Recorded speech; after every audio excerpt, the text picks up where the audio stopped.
क्या आपने कभी सोचा है कि हमारी जिंदगी की सबसे बड़ी परेशानियां ही हमारे सबसे बड़े शिक्षक होते हैं? हम में से ज्यादातर लोग जब कठिनाइयों का सामना करते हैं तो वे या तो घबरा जाते हैं या फिर उनसे बचने की कोशिश करते हैं। लेकिन क्या होगा अगर मैं आपको बताऊं कि हर समस्या के भीतर ही उसका समाधान छिपा होता है? चलिए, मैं आपको एक कहानी सुनाता हूं जिससे आप समझ पाएंगे कि जीवन में आई चुनौतियां ही हमें सही रास्ता दिखाती हैं।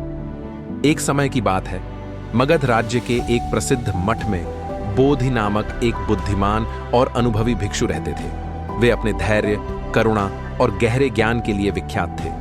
उनके पास देश विदेश से श्रद्धालु और जिज्ञासु आते, जो जीवन की समस्याओं से घिरे होते और समाधान की तलाश में होते। एक दिन एक युवा व्यापारी आनंद उनके पास आया। आनंद अत्यंत व्यथित था। उसकी आंखों में निराशा झलक रही थी। उसने बोधि भिक्षु के चरणों में सिर झुकाया और बोला, गुरुदेव, मैं बहुत कठिनाइयों से घिरा हूं। मेरी दुकान घाटे में जा रही है, परिवार में तनाव बढ़ रहा है और जीवन में कोई शांति नहीं है।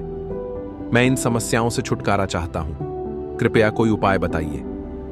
बोधि भिक्षु ने शांत स्वर में उत्तर दिया, आनंद, हर समस्या अपने भीतर ही समाधान छुपाए रहती है, लेकिन इसे समझने के लिए पहले तुम्हें अपनी दृष्टि को बदलना होगा। आओ, मैं तुम्हें एक कहानी सुनाता हूं। बहुत समय पहले एक शक्तिशाली राजा हुआ करता था। वह बुद्धिमान था, लेकिन अत्यंत अहंकारी भी था। उसे लगता था कि जीवन में जो कठिनाइयां आती हैं, वे केवल दुर्भाग्य और गलत निर्णयों का परिणाम होती हैं। एक दिन उसने अपने राज दरबार में एक घोषणा की, मैं अपने राज्य को सभी कठिनाइयों से मुक्त करना चाहता हूं। जो कोई भी यह कार्य कर सकता है, उसे मैं सोने से तौल दूंगा।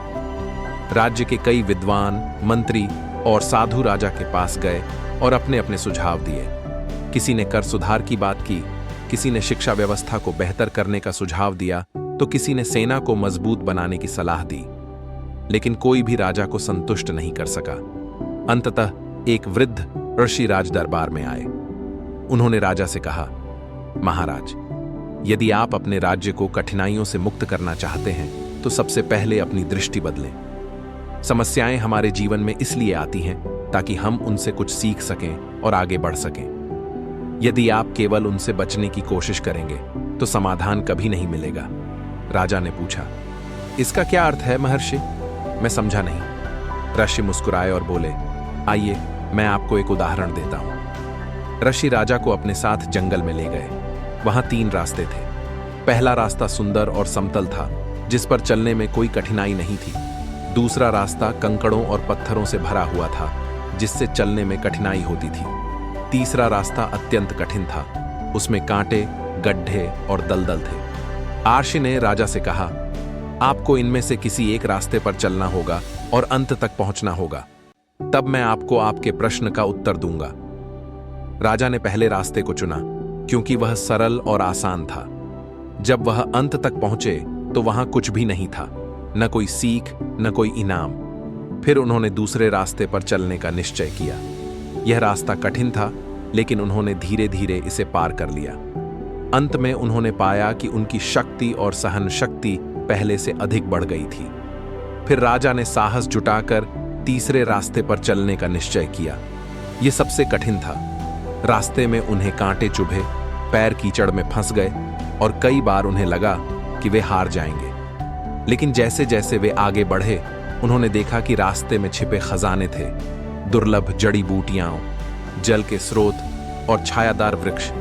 यह वही मार्ग था जिसने उन्हें सबसे अधिक सिखाया। आर्षि मुस्कुराए और बोले, महाराज, यह जीवन का सत्य है। जो लोग कठिनाइयों से डरकर सरल रास्ता चुनते हैं, वे कुछ नहीं सीखते। जो थोड़ी कठिनाइयां झेलते हैं, वे थोड़े मजबूत बन जाते हैं। लेकिन जो सबसे कठिन मार्ग अपनाते हैं और डटे रहते हैं, वे सबसे अधिक सीखते हैं और उन्हें सबसे बड़ा इनाम मिलता है। राजा को अपनी भूल समझ में आ गई। उन्होंने पूरे राज्य में घोषणा की कि समस्याओं से भागने की बजाय उन्हें एक अवसर की तरह देखना चाहिए। राज्य में शिक्षा और ज्ञान को बढ़ावा दिया जाने लगा और लोग आत्मनिर्भर बन गए। जल्द ही राज्य समृद्ध हो गया।